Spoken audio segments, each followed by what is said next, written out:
పెద్దపల్లి జిల్లా సుల్తానాబాద్ మండలం Garrepalli social welfare పాఠశాల విద్యార్థులకు పోలీసుల ఆధ్వర్యంలో అవగాహన కార్యక్రమాన్ని చేపట్టారు. ఈ కార్యక్రమానికి రామగుండం పోలీస్ కమిషనర్ అంబార్ కిషోర్ జూ ముఖ్య అతిథిగా హాజరై డ్రగ్స్ వాడకంపై జరిగే పరిణామాలను వివరించారు. యువత భవిష్యత్తును నాశనం చేసే మత్తు పదార్థాలకు దూరంగా ఉండాలని సూచించారు. ఉన్నత విద్యను అభ్యసించే యువత డ్రగ్స్, గంజాయి లాంటి మత్తు పదార్థాలకు బానిసలుగా మారి భవిష్యత్తును అంధకారం చేసుకోవద్దన్నారు. మత్తుకు బానిసలై బంగారు భవిష్యత్తును పాడు చేసుకోవద్దని విద్యార్థులకు సూచించారు. ప్రతి విద్యార్థి చదువుపైన దృష్టి పెట్టాలని, డ్రగ్స్ సరఫరా చేసిన వాడిన కఠిన చర్యలు తీసుకుంటామని హెచ్చరించారు. గంజాయి లాంటి మత్తు పదార్థాలను అంటగట్టేందుకు ఎవరైనా ప్రయత్నిస్తే పోలీసులకు సమాచారం ఇవ్వాలని తెలిపారు. Say no to drugs, say yes to life అంటూ విద్యార్థులతో పోలీసులు ప్రతిజ్ఞ చేయించారు.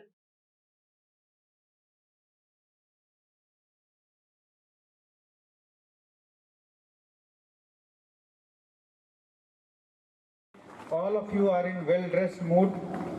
I appreciate. నేను మీ ప్రిన్సిపల్ గారికి, ఎంఈఓ గారికి I compliment them.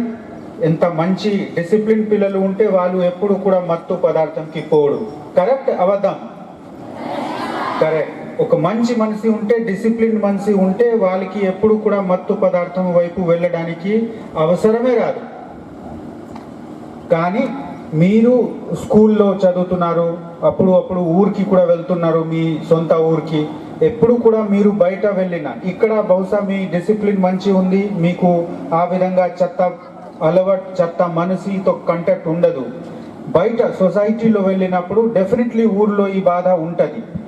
సో మీరు అప్పుడు ఒక పౌరుడుగా, ఒక సోల్జర్గా వెళ్ళి, యాంటీ డ్రగ్ సోల్జర్గా వెళ్ళి సొసైటీలో ఎక్కడ కూడా మీరు ఉన్నా మీ ఫ్యామిలీ మెంబర్స్కి, మీ చుట్టుపక్కన ఉన్న అందరికీ ఈ అవగాహన పెంచుకోవాలి. మత్తు పదార్థం ఫస్ట్ టైం చాలా మంచి ఫీల్ అవుతుంది. ఎందుకు? మాకు బాధ నివారణంగా కనిపిస్తుంది, తీసుకున్నా మా బాధ పోతుంది. అందరు ఇదే చెప్పి ఫస్ట్ టైమర్కి అట్రాక్ట్ చేస్తారు. కానీ తర్వాత ఇదే అలవాటు అవుతుంది, ఇదే మజబూరీగా అయిపోతుంది. మీకు ఇష్టం లేకున్నా కూడా, తెలిసినాకి కూడా ఇది నాకు నష్టం ఉంటుంది, నా ఆరోగ్యం ఖరాబ్ అవుతుంది అన్నీ తెలిసినా కూడా, అమ్మ నాన్న చెప్పినా కూడా వాళ్ళు మజబూరీలో ఇది తీసుకోవడానికి అంటే వాళ్ళకి కంపల్సన్ అయిపోతుంది. ఆ కారణంతోనే మీరు అందరు ఈ విషయంలో చాలా జాగ్రత్తగా ఉండండి. స్కూల్ ప్రమైసెస్లో ఈ విధంగా ఉన్న మనం అంతర్జాతీయ మత్తు పదార్థాల వ్యతిరేక దినోత్సవాన్ని నిర్వహిస్తాము. ఈ రోజు మనందరికీ ఒక ముఖ్యమైన సందేశాన్ని గుర్తు చేయడానికి నేను మీ ముందుకు వచ్చాను. మత్తు పదార్థాల వల్ల కలిగే ప్రమాదాల గురించి అవగాహన పెంచడం మరియు మత్తు లేని సమాజాన్ని నిర్మించడాన్ని ముఖ్యంగా చిన్న వయసులో ఉన్న విద్యార్థులకు కొన్నిసార్లు ఆసక్తి, ఫ్రెండ్స్ ప్రభావం లేదా ఒత్తిడి వల్ల మత్తు పదార్థాల వైపు ఆకర్షణ కలగొచ్చు. కానీ మొదట చిన్నగా అనిపించింది, తరువాత అలవాటుగా మరి జీవితాన్ని పూర్తిగా దెబ్బతీస్తుంది. మత్తు పదార్థాలు మన ఆరోగ్యాన్ని మాత్రమే కాదు, మన ఆలోచనలను, మన భవిష్యత్తును కూడా నాశనం చేస్తాయి. మన లక్ష్యాలు, మన కలలు అన్నీ కూడా దూరం అవుతాయి. నా ప్రియమైన విద్యార్థులారా, మీరు ఈ దేశ భవిష్యత్తును నిలబెట్టాలి. మీ జీవితంలో ఎన్నో అవకాశాలు. ఆశీస్సులు తెలియజేస్తున్నాను. మరి ఈ కాలంలో డ్రగ్స్ గురించినటువంటి అవేర్నెస్ కార్యక్రమం అనేది తప్పనిసరిగా అవసరం ఉన్నటువంటి టాపిక్.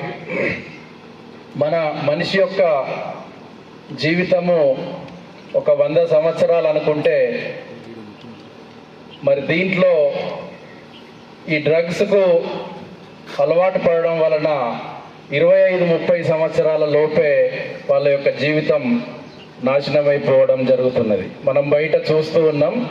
అనేక మంది యువత, స్టూడెంట్స్ ఈ డ్రగ్స్కు అలవాటు పడి వాళ్ళ యొక్క కుటుంబాలను, జీవితాలను నాశనం చేసుకోవడం జరుగుతుంది. మరి స్టూడెంట్స్ అందరికి కూడా ఈ డ్రగ్స్ అవేర్నెస్ కార్యక్రమాలు నిర్వహించవలసినటువంటి అవసరము, బాధ్యత సమాజంలో ఉన్నటువంటి ప్రతి ఒక్కరి మీద కూడా ఉంది. మరి డ్రగ్స్ అంటే ఏంటి? డ్రగ్స్ మనం ఈ మధ్య కాలంలో ఎక్కువగా వింటున్నటువంటి మాట గంజాయి. గంజాయితో పాటు హెరాయిన్, కోకాయిన్ ఇంకా చాలా రకాలైనటువంటి మత్తు పదార్థాలు మనం వింటూ ఉంటాం సమాజం లోపల.